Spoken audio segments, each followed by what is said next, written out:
Hey guys, how's everybody doing tonight? Come on in, come on in. Tonight's discussion is going to be about how real estate fits into the four quadrants of income, depending on how you decide to play. So we're going to discuss active income, we're going to discuss residual income, we're going to discuss investment and portfolio income, and we're going to discuss also how it can be passive. So without further ado, let's get into real estate and how it fits into the four quadrants of income. So the number one way is active income. We're going to discuss active.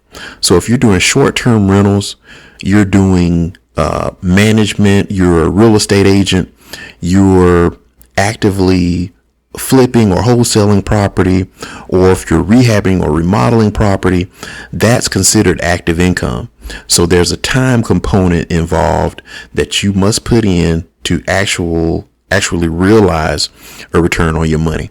So that's more of like your job, pretty much. If you go to work, there's a certain amount of hours in the day, you put in the time and the return, then you get money. So as far as real estate goes, in the active quadrant, those are active activities by which you can receive income. All right, number two, let's discuss residual income.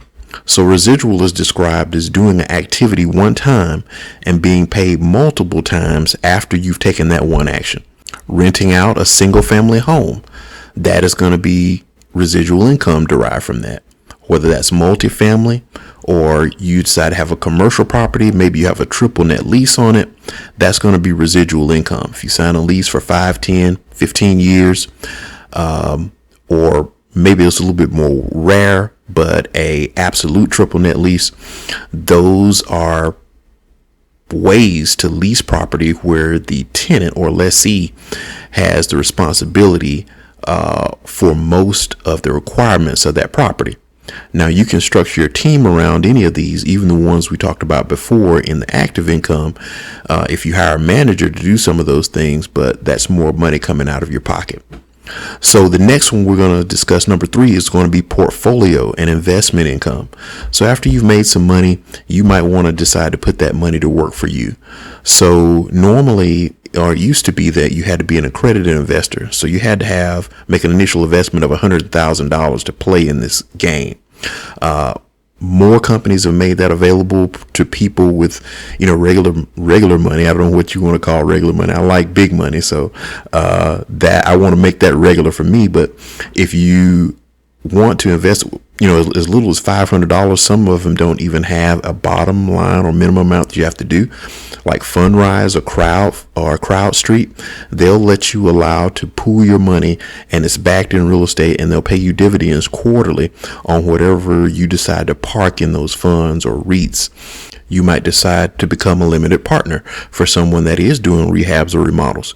If you watch HGTV and you see some of the shows where they're remodeling and rehabbing houses, they usually will have investors that are investing in those projects, and then they get a return on their money once that property is sold for, putting up the money to get those projects done.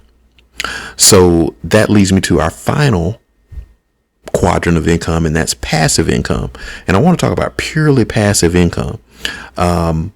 If you have equity, you build equity as you maintain and own property. Some of that equity is passive because property is appreciating every year that you have it. If you want to have commercial property, you have someone managing it that's doing that work, and you want to pay out, those could be considered passive. If you want to go truly passive, you may want to invest in something like mortgage notes.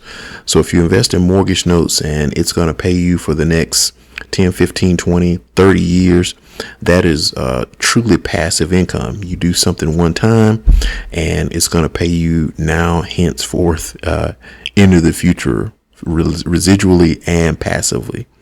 But those are some of the ways that real estate checks all the boxes for the four quadrants of income. I hope you've enjoyed it. If you found it helpful, please forward it and share it with a friend. Or if there's something you'd like to see, or you want to leave comments on or give tips on some things that you may be doing or something that you want to see, please feel free to leave it in the comment section. As always, Thank you for watching. Have a great day.